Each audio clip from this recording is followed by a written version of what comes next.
Riforma delle aziende sanitarie regionali. Vicenza rimarrebbe con un solo direttore generale per tutta la provincia. A Padova e Verona, viceversa, ce ne sarebbero due.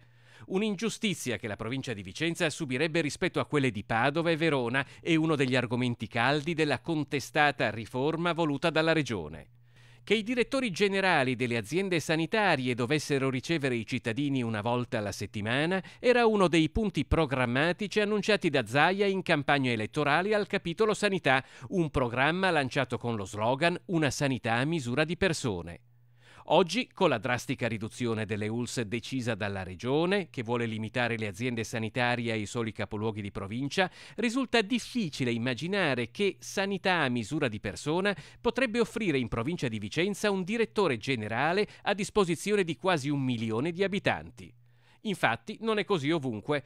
A Verona, per esempio, o a Padova, come detto, province con un bacino di utenza sostanzialmente uguale a quello di Vicenza, eppure Padova e Verona avranno 2 direttori generali, Vicenza uno solo.